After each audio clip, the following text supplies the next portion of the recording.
Hello everyone, 75,000 of you here now. Well, apparently. I don't know how many of you are still terribly active, but hey, it's a number on my official YouTube record that I can hang a Q&A on, so why not? The recent uptick is thanks to my latest video about Frasier's history on Cheers, which I'm very pleased to report is my fastest achieving work ever. I cannot stress how floored I am by the response, and I know my timing was pretty lucky to get me there, but the actual comments and reactions have been so kind and make what was months of planning and work feel very validated. If you were one of those people who said those nice things, then I'm extremely grateful for that, and I'm grateful that you liked it enough to be here as well, so thank you once more. Likewise, I have to again also thank Joe for the thumbnail, because I think it's a big part of why people clicked. He was such a sport for agreeing to take the commission, and I would really love it if you continue to show him even more attention and support by visiting these links as well.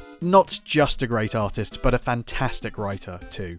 This is exactly how Frasier sounds. I'm very jelly that I can't achieve what he achieved here. It's just phenomenal. That said, there's still a couple of loose ends. If you're new here, you're probably looking at the channel and thinking, what the bloody hell is all this cartoon nonsense going on? And if you're an old fan of mine, let's face it, I haven't done an update in a while. So I felt this would be a good opportunity to get everyone on the same page. I'm going to break this Q&A into two halves. The first, talking about the Frasier video and Frasier-related topics, because you all have questions like, has he seen the new one?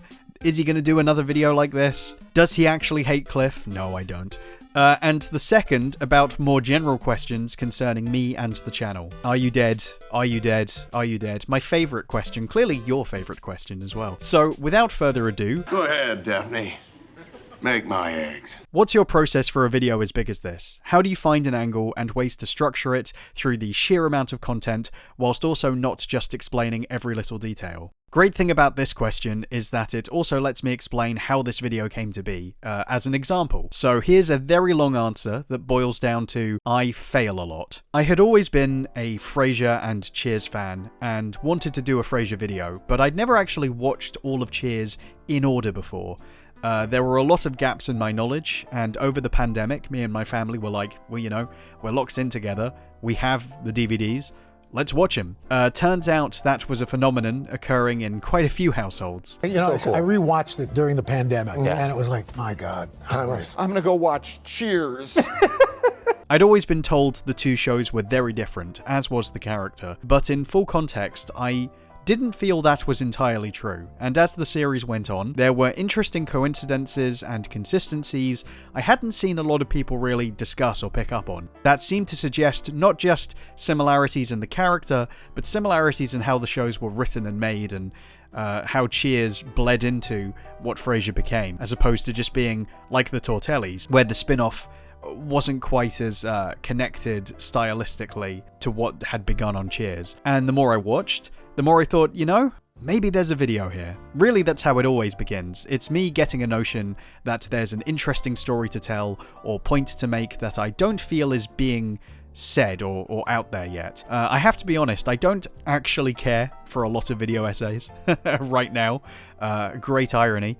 I doubt they care for me either. Understandably so, and this subject in particular seems like it wasn't represented the way I'd always felt about Frasier. But at the same time, knowing this would end up being a retrospective, possibly quite a big one, I didn't think I was immune from the criticisms people have of these kind of big indulgent projects. It's hard for a retrospective by a fan to not end up being a big clip show, recapping things you either already know or could have known just by watching the show, leaving less room for real analysis and insight. I felt the novelty of putting the two eras of Frasier right up against each other visually was still a big reason to do it, but I couldn't help but feel the struggle, given how much I felt there was to show compared to a lot of my other retrospectives, of how to lay it out, use all the clips, tell the story, and not become just incredibly dull. Believe it or not, I only wanted it to be an hour. Part of the reason the bloat began was probably in the decision to go season by season. I made a huge amount of notes on every episode,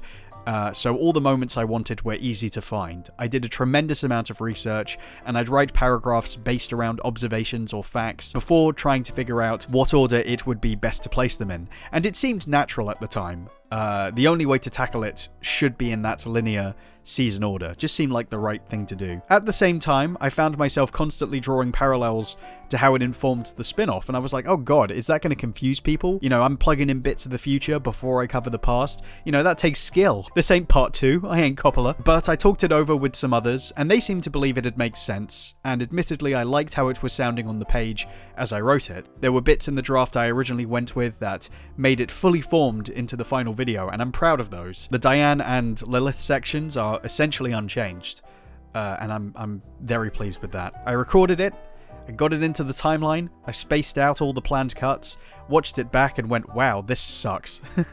It was over 2 hours long. The flow was off. It seemed to be a lot of facts and observations on top of each other, and I was just not enjoying the work. But at the same time, I'd been looking at some of my older videos and realized what I hadn't done was give each section a stronger purpose. I felt some of my other comprehensive videos got great responses because I was able to make every section of them rewarding in and of themselves. All the points within about something specific, and those points building towards a greater point about what makes the piece as a whole work or not. In trying to cram everything in, I'd neglected to pay attention to that, but the only way to know at that stage was to see the video off the page and on the screen as an edited timeline. Sometimes you just get snowblind to what you've written after doing it for so long, and you need to physicalize it so you can critique yourself and better shape out what it is you want to say. So I went back through the script, looked at all the common ideas between all the points I'd made each season, figured out when best to talk about the stuff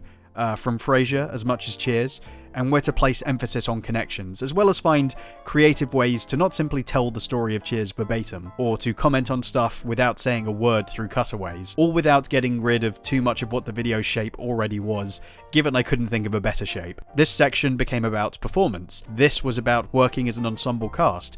This was about sitcom situations, etc, etc. There were bits of me explaining what happens that I retooled to be more about general observations on the character. There were new interviews and cutaways added or massively edited and shortened. There were a whole slew of new bits of analysis I realized the video needed to feel complete and serve the overall point about the one thing that was true about Frasier on both shows, his underlying loneliness. And of course, as you mentioned, you try to do all of that while not explaining every little detail, having the confidence that it's okay if you don't set every joke or plot line or situation up, and maybe even funnier or more interesting to show things out of context so people watching go, ooh, that's interesting, I want to see more. And I've had a lot of people comment saying that. The key is to remember you're not here to replace the work, you're here to sell a point of view. And when it's a huge project like this, the best way to refine that, to get the pace and tone of it to remain interesting to the viewer, is just to make it.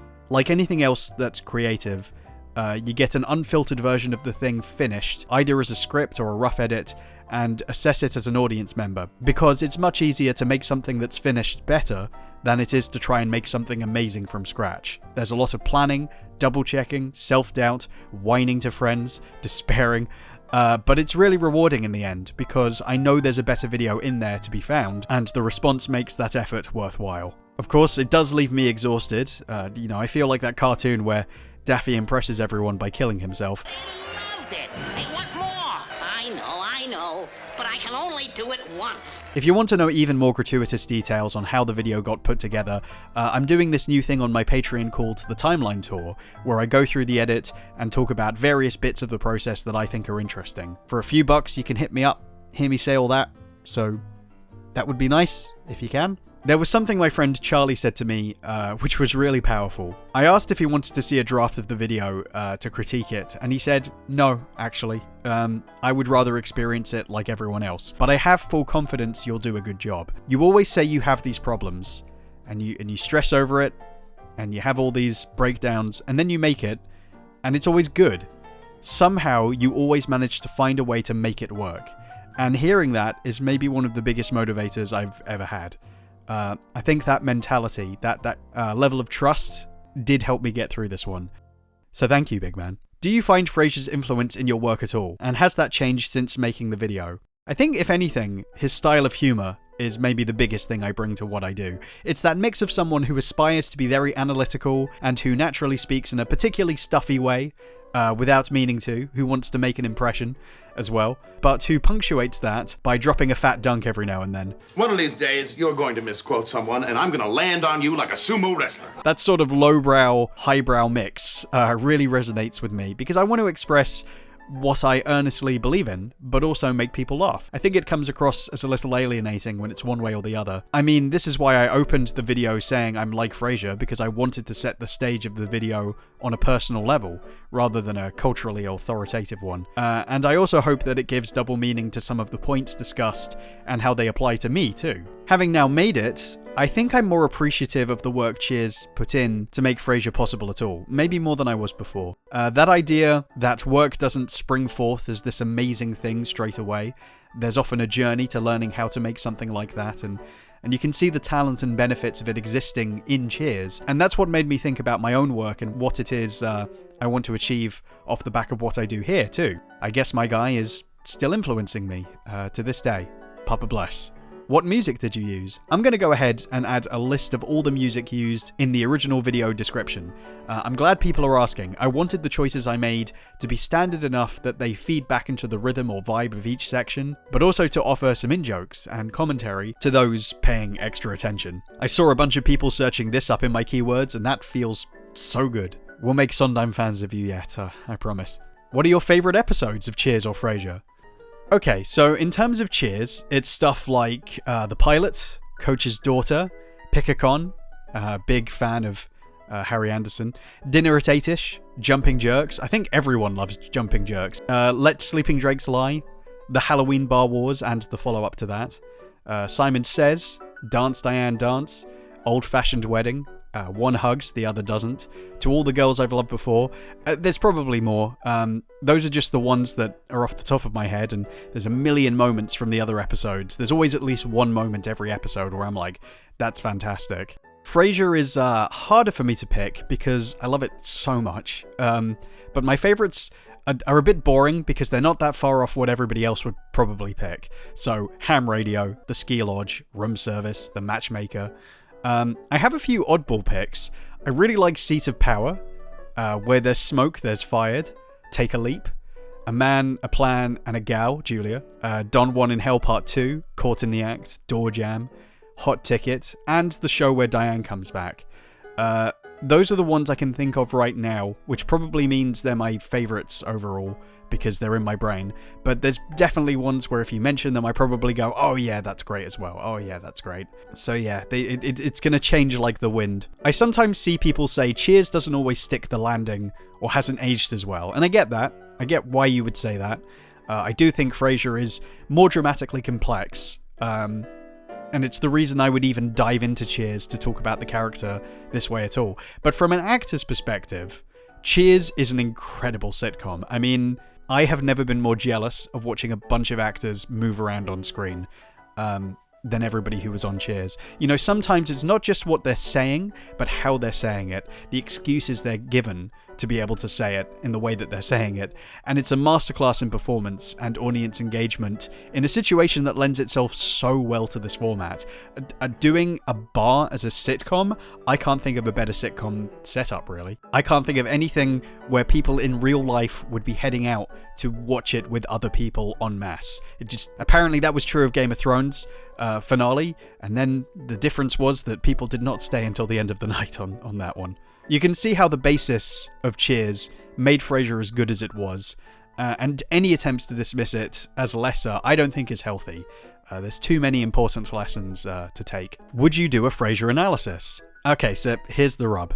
I love Frasier, but I've no idea what else to say at this moment. I sort of made this with the intention of it being a container for a lot of very specific Frasier opinions, and while I could certainly find more, I'm kind of spent right now. I had a much clearer picture of how this video was going to look after I got the idea, and I don't have that starting point for another right now, because I think it should be more than just another retrospective. I just can't picture it yet.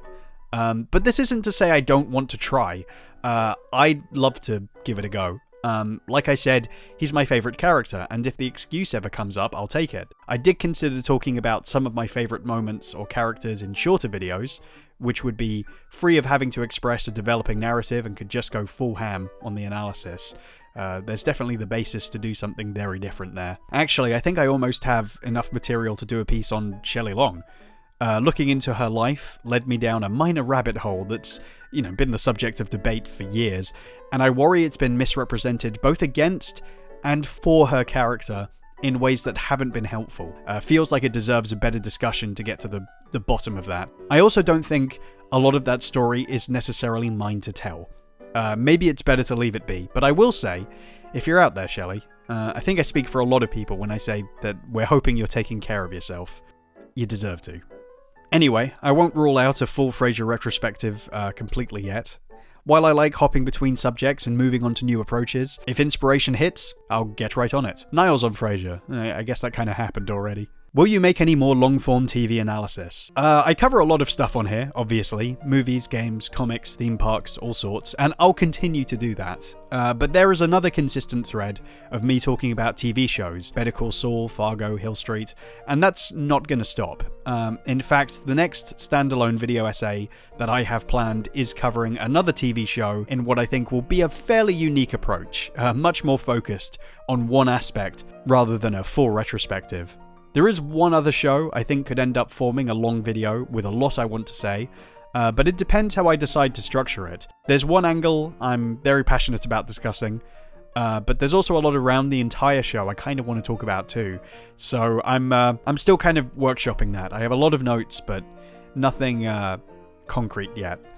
Maybe I could break it up or do it as a year-by-year thing. I don't know. I'm still thinking on the best way to go forward. Someone also asked if a single character journey is something I want to do more of. I had 20 years of Frasier to work with, and I could maybe see doing something similar with less, like Blackadder maybe. But if you love the character, you kind of know everything about his past. It's so well documented. They put out a documentary this year about the lost pilot episode, so every aspect has been touched. Might be interesting to cover it from a historical angle, go into a bit more detail about the comparisons, both in their deliberate inaccuracies, but also in how they weirdly do sometimes tie into the real history without saying so, and maybe you pretend you didn't hear that, actually. I've got some typing to do. One thing I really want to get back to is shorter videos. Honestly, I never go in wanting to make these massive epics. It's not personally sustainable. And the idea of cranking out smaller pieces on things I like, that would be heaven to me. This started as a smaller project, so I've just forgotten how to do it. Silly me. What about the Frasier reboot? I'm cautiously optimistic. Yeah, as of recording, I haven't seen it, and I actually didn't make the video knowing it would be this year. News broke that it had wrapped filming and was going to be on track to be out this year, while I was in the middle of work, and I thought, oh blimey, well, I better beat that deadline. In a way, it was good that I was making a Cheers video, because one criticism of the new idea that I wasn't on board with is that it wouldn't be any good without Daphne or Martin or Niles. The fact that he was this character on another show that had its own flavour makes a third chapter in his life a fun concept or way to round it out. I like that he's going back to Boston. I like that it's a whole new cast. James Burrows is still directing, incredible. And Frasier and Cheers feels so complete with so many seasons. I don't feel like the currency is being horribly devalued culturally. There's been too much time between the two shows for that to really happen. But of course, I'm also not expecting greatness because we aren't carrying over the same writers. The writing was a huge part of why the show worked, and I haven't seen a lot of great writers with their abilities on a show at any point since, and I suspect that will be the key issue if this doesn't work. Certainly felt the trailer was a little ropey, even if I saw potential in there, but I don't really know why securing the original writers or people on their level wasn't a top priority. Which was another reason to do a video about Frasier on Cheers, to show how many of the same writers were aboard both projects, which added to such an amazing historical synergy. Whether or not I want to cover the new show is going to come down to how I feel after watching it. Might be nothing, might be something. One undeniably good thing I will mention is the inclusion of Nicholas Lyndhurst. Little background. In the UK, Lyndhurst was part of one of the country's most beloved sitcom dramas, Only Fools and Horses, which is why my dad consistently misremembers this show as Only Fools and Horses in the Building. A few years before the pandemic, Kelsey came over to the West End to do his take on Man of La Mancha, which we saw, and Nicholas Lyndhurst played the innkeeper. A few weeks later, he's doing a Q&A. We go to it, and halfway through he gets a call on his phone, and it's Nicholas inviting him and his wife to dinner. As it turned out, they'd become huge friends. For UK audiences, it's kind of surreal. I remember a distinct reaction from the audience, who kind of realised this was, an interesting development in the making. Now, the story gets pretty tragic, because not that long ago, Lyndhurst's son, his only son, passed away at 19. I can't even imagine how difficult that must have been for him and his wife, and I think the public and press here just assumed he was going to quit acting for good. It's a horrific position to be in. And then it's announced that he's the main part in Frasier, at the behest of Kelsey Grammer, no stranger to their extreme family tragedy himself, and very keen to introduce Nicholas to an American audience. There may end up being things the Frasier reboot gets right or wrong, but from what I've heard, the studio audiences wholeheartedly loved Nicholas's performance. So whatever happens, I'm very pleased that appreciation was able to happen for him at all. And that's all I have to say for now about Frasier. Good night, Seattle. We love you. Will we ever get a full video based on your love of musical theatre? Really, there's two people I want to cover when it comes to musicals, and I've started to think about the possibility of how I do that. So yes, it's possible that might happen. I also thought about mixing it up and doing some shorter content on individual musicals and shows I like, movies as well. But it's always harder because of the footage, either because of music copyright or because a lot of the shows I'm thinking of, they're not even recorded, or they are, but the archives are just forever closed to the public, so it just means I have to think outside of the box about how to visualize it all. Other channels are much better at this than I am. I'm not quite at their level yet, but I'd really like to find a way to be able to talk about it more rapidly than I've been doing so far. How about the Venture Bros movie, or Better Call Saul Season 6, or Monkey Island? I want to apologise for not getting to these sooner. The Frasier video has been on the cards for a long time, and I didn't want to get it wrong, and it just took so much of my time and attention and just forever to make. But I do absolutely want to get to these three as soon as I can. The Venture Brothers and Better Call Saul, I only have notes written for right now, but the Monkey Island video was written, though it needs a slight change after a certain thing happened. Do you agree with that or not? Yeah, that's probably true. But yeah, I never forget. I just get overwhelmed by everything else I'm doing. I think about, all those YouTubers. They have teams to keep them on schedule, to do all the other, bits and pieces of work, the heavy lifting, and I'm like, even if I did have the money, how would you just not end up killing each other? Did you do any theatre in your educational years, or do you have any recommendations for theatre you think people should see at least once? I did. I went to an arts secondary school, middle school for the rest of you out there in the Wild West, and I was there from age 13 to 19, specialising in drama, and then deciding I wanted to pursue animation, which kind of became a foray into art and production design as well. I talk a bit more about the fallout of that in this video. I still act on occasion, I still draw, and honestly right now I'd like to do more of both.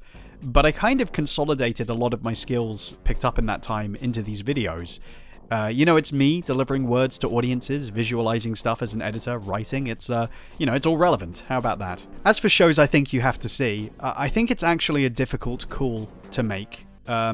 Because the thing about theatre is how much people will always change when they tackle a classic or well-trodden show. There's things I think everyone should experience because of the fundamental values of what they possess. But if you go to school, you probably will see a Shakespeare or Miller or something. Really now it's easier to recommend very specific stuff you might have just caught that I think is good. So it would have to be something in the moment. But if Into the Woods is on, you have to go. It's the law. Is there a video you'd like to remake? There's a few. Of all of them, I think the Hill Street video, as much as some people like it, and I appreciate them, it irks me because I know I could do it better. The biggest thing is the voiceover. I think my voice quality and delivery in that is really stilted because of the nature of me trying to make it by sealing myself off in a room and holding my USB mic too close, the old one I used to have, a bad time. Also, I was quite a bit younger then, and I wasn't particularly adept at really getting into the conversation around the subject. And let's face it, it's a political conversation that has changed in terms of how it's discussed in the mainstream. It's not that I've altered my opinion on the show, it's that I was very young when I did that, and I feel less naive to the nuances of that conversation. I'm even more understanding of why that show was so incredibly well made, and how it unpicks a troubled system we created through these dramatically interesting characters and stories. Sure, a lot of that is in there, you know, I allude to these things and mention these things, but there's sentences in there where I'm like, that's not the right way to put that. And I feel I could hit it more accurately now for an audience beyond those who already saw it. I also think about going back and redoing all the footage in the Sly videos. By contrast, I think all three of those hold up incredibly well in terms of pacing and flow and delivery. I don't know why they sound as good as they do. They just do. But I hate that it's the HD footage. I would love to go back in and redo all of it in the original NTSC PS2 visuals, just because I want you to see the game as it was originally intended, as people would have seen it back in the day. I want to put you in the shoes of that time period. Some of the edits in the Fantastic Four video are a bit erratic. The Insane video, I kind of did remake that one with Crash 4, but you know, I've also been a believer for the most part in leaving my dirty laundry out there. Some stuff I've held back because I still want to assess how to best put those forward again. But for the most part, I just hope people who like my new stuff understand when they go back and they see the date on my really old stuff that doesn't sound or look as good, that these are all just stepping stones to my current path. You know, I can't pretend I didn't make them, or that people who connected with them are wrong, so even if I would like to redo stuff, really I just try to carry those feelings of regret forward to everything I do now, and hope a little understanding in anything that's not as sharp, or oh god, turn this off, get rid of it. Do you have a day job? I did. I briefly worked at a comic shop part-time, but otherwise I'm pretty committed to the videos, and I earn enough that I can live about half a life. We're working on the other half. I did hit a bit of a snag recently though. The last 2 years I spent working in my apartment, which some of you may remember me talking about in the last update, were cut short after a huge rent hike priced me out. So I'm back in London and rethinking my plans. I've been catching up with a lot of old friends and looking into other opportunities to start moving forward again. And while I'll probably never be like, you know, Mr. Beast solvent or whatever, I still enjoy keeping this up, and the thought that maybe one day it'll help me pay for the other half of my life, the bread half. But you know, I'm also thinking about other things I want to do. I'm at a certain age now, and I feel like there's more I want to say and do creatively, as much as, you know, commentary and analysis. And I kind of use this as a bit of an outlet to sort of experiment with things like that. So, yeah, it's just finding a way to get something personal started. And God knows when that's going to happen, but we'll see. Favorite game developer, and how do you feel about Sucker Punch's other stuff? I worried it wouldn't feel as true as time went on. And I was very worried how I would feel about their latest game specifically. But Double Fine's still up there for me. Honestly, look at Psychonauts 2 in the documentary. I think you'd have to be huffing some serious farts to think that they are not on an interesting historical path. And I believe they always will be. They're just inherently interesting as a studio. Also, Tim liked my puzzle and Rubik's Cube tweet, so I'll be taking that to my grave. Sucker Punch is also a close second, just because I think the few games they've made have been interesting as a whole. They've always had something that's drawn me in specifically. If not in huge, obvious ways, then in ways that just matter to me on a more nuanced level. The first Infamous is really good. Maybe not so much the sequel, and Ghost of Tsushima is weirdly reminiscent of a lot of basic principles that made Sly so good. A lot of nice creative touches that have Nate Fox written all over them. What's that? It's Act 3? Now we're in the snow. How do you choose when to do or how to approach specific topics? Or does the latter just happen in the scripting process? In terms of when, it's absolutely random. I'll be watching something or thinking about something and be hit with a need to talk about it. Like I'll immediately start making notes to see how far that takes me. Either I realise I'm onto something, or I realise I'm just caught up in a manic episode of hype and it fizzles out after I start taking some notes. But I always keep hold of anything I've written in case it comes back to mean something to me later, which has happened before and is currently happening. The approach normally comes out of that, if not part of the reason I get excited in the first place. We were watching the Don Bluth films as a group and making jokes and talking about why they didn't work, and I could see a vision of a video coming to me. A video very specifically about musicals that I don't respect. And there was something so interesting and funny to me about the angle of doing something based on material I didn't love that I knew would lead to an interesting story. I find more and more that one idea to hang the video around excites me more than anything else right now. Helped me to really focus and visualize what I could make and set boundaries that I try to work within. Even something like a retrospective or review, I try to find the one thing or idea or message I feel like I want to talk about the most, and sort of fan the video out from that. Psychonauts 2 was very much living off my passion to talk about the observation of fabricated experiences, from when I entered the final level. The Fantastic Four video lived and died on the idea of wanting to take panels from my childhood and have them brought to life with voice actors. As long as I know I have one really good thing in there, then it offers a lot of confidence to move forward on. I think with enough time and patience, sure, I could craft a retrospective on anything I liked. I've done it before, but when I started this years ago, very few people were doing this to this degree, and now everyone's doing it on every subject, so I feel like I have to keep fighting to stand out and offer something different. Nick, who asked this question, is cool, by the way. He talks a lot about cartoon history, either through his retrospectives and reviews, or through documenting interesting angles on the subjects himself, and I really appreciate him asking this, because it means I get to call him a very nice boy. Is the Gargantuan Marvel project still underway? 100% yes. For those who don't know, about 3 years ago, I announced my intentions to do a big video about a particular Marvel property. Kinda like my Fantastic Four video, a retrospective which had voice actors and some pseudo motion graphic ideas. I put out a post this year detailing why this has taken so long. In comparison. And honestly, I did not mean for it to drag out like this at all. I just had a lot of projects I wanted to get to first, and this one is extremely ambitious. Like, once I pivot to this, it's going to take a lot of time to produce. Like, I want to do bits of animation and art, and you'll see, it's really advanced conceptually. In some ways from that Fantastic Four video. But I do want it to be my main focus very, very, very soon. And the current news is that it's actually a series. Only the last episode of it needs to be fully written, and once I've completed that draft, I'm just going to go hell for leather on making the whole thing happen. Still don't want to tell you what it is. I feel like if I say the name, or if you think you know for sure, it'll lose its power. But yeah, man, I just need to get to casting as soon as possible. That's the main reason I'm taking my time on the writing. I need all the dialogue planned and done, because that will be the basis of everything that follows.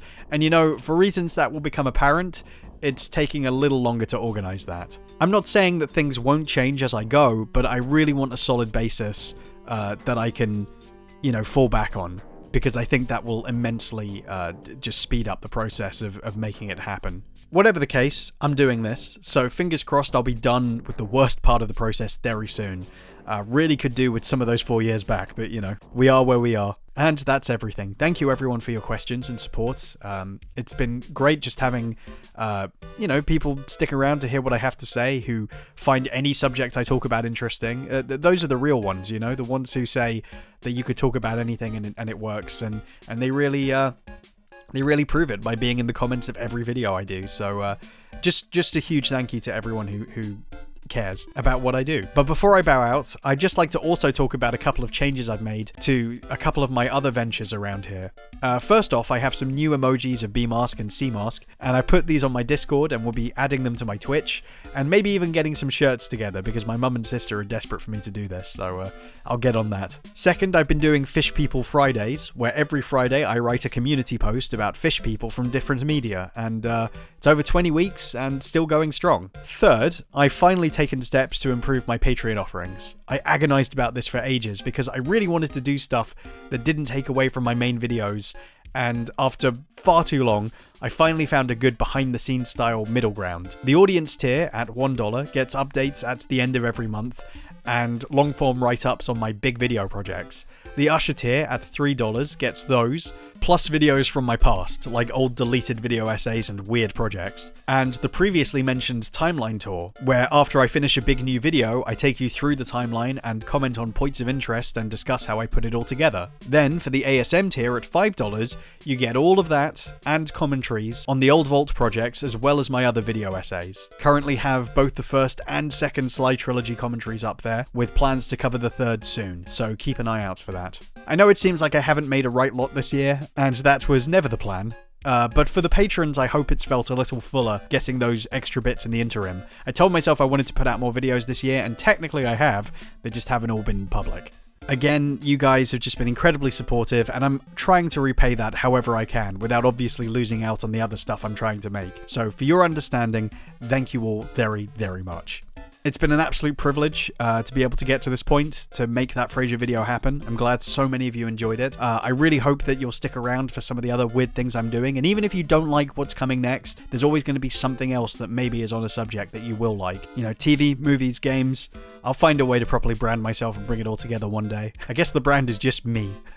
So, if you're into that, then, well, you have problems. But again, thank you all. I guess if there's no more questions, then I'll just mosey on out and, wait. Hello from the Sahara Desert! What's going, Face mask! Where is new Marvel video? Did you know there is new Crash game out? Where they fighting the Fred God? Where is Spider-Man video? Mega Fish Person video. Talk about more Monkey Island. Get off the Twitter. Make more musical stuff. Rank Jim Alphas. Subscribe to Be Mask on Twitter. Play more. Where is life for?